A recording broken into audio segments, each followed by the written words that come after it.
G'day everybody. Well, for today's bit of a special autopsy, I figured we'd cut open a new old stock oil filter that I found on the side of the road, out with a whole bunch of old rubbish and stuff. It's probably been sitting in somebody's garage for a while and they just haven't used it and just turfed it out, so I figured we'd open it up and actually just have a look inside an oil filter and just see how they work and actually what they look like before they get really dirty. It's made for Toyota and Daihatsu cars, Toyota Corollas, Dyna, Hiace, Hilux, Lettice and Taragos, and Daihatsu Scat and Rocky. Probably half the cars this thing's made for aren't even on the road today, so probably wouldn't hurt to open it up.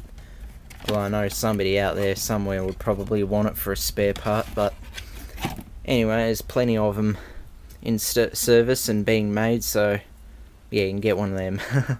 But yeah, it's still got its wrapping on, hasn't been used at all, like I said. A little bit of rubbish down inside the box, but yeah, just for the hell of it, we'll go inside an oil filter.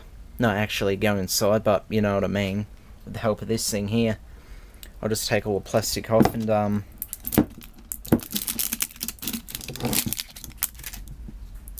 just probably run the grinder right along the bead edge, right along there, and just pop the top off, take the cartridge and element and everything out and have a look at it in a bit of detail.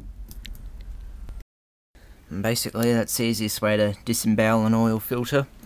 It's just make sure you have it in a nice sturdy mount. I've used my big clamp, and I've also clamped the metal bars to the table to hold it nice and tight. And then I put the oil filter in here and just clamp it down, because this thing's adjustable height, which is good, so I can basically, if I had lots of them, I could put any different size in.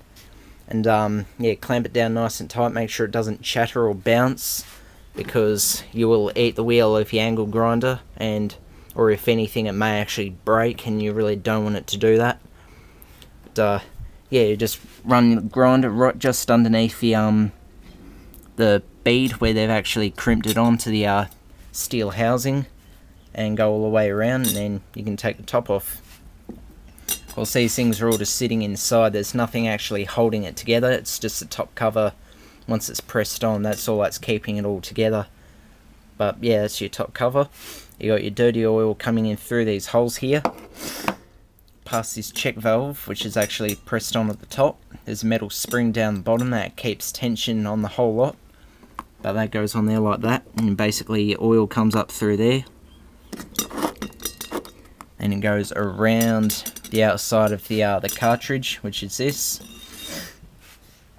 and then diffuses through these pleats, which are all the way around. It's just a paper film, and they absorb any impurities, any little metal particles and things. They get trapped in here, and you get your clean oil coming in through the center. It's very simple. You've also got a perforated steel cylinder which goes right around the inside of it. That basically stops this cartridge imploding when the pressure of the oil tries to force its way through, because these things do have a bit of pressure inflicted on them. But that just goes on like top.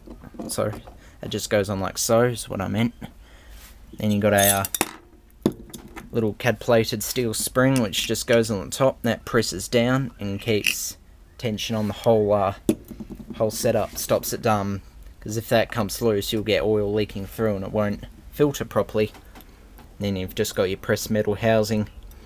It's just one long piece of they usually start off as a big plate, metal plate, and that just a big like a 4,000 ton press drops down onto it and just presses it into a cylinder. Really nothing to that. But you got your spring goes down the bottom, then your cartridge,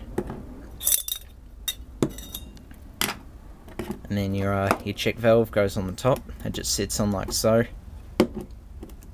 And then your top covers are pressed on. They put them on the same way as they put a soup can top on. I've got one here I could show. Yeah, it's a very burnt one, but you get the idea. You see they've just crimped that the edge on. And that's basically how they put the tops on these. It's really nothing to it. Yes, I do have a cold. And that's your sealing edge to stop the oil leaking out through the rest of your engine, because that's the last thing you want is an oil leak from one of these. But some of the modern cars, they only have this. They don't actually have the cartridge in a steel can like these earlier ones do. That's just it, and that just drops straight into a metal holder, or not metal. It's sometimes they're actually just plastic, but that just drops in, presses down, and does its job like that. But, that's basically everything that's inside an oil filter.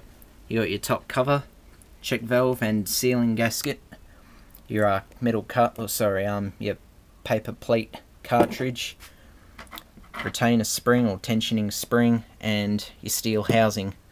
That's all there is to one. Thanks for watching.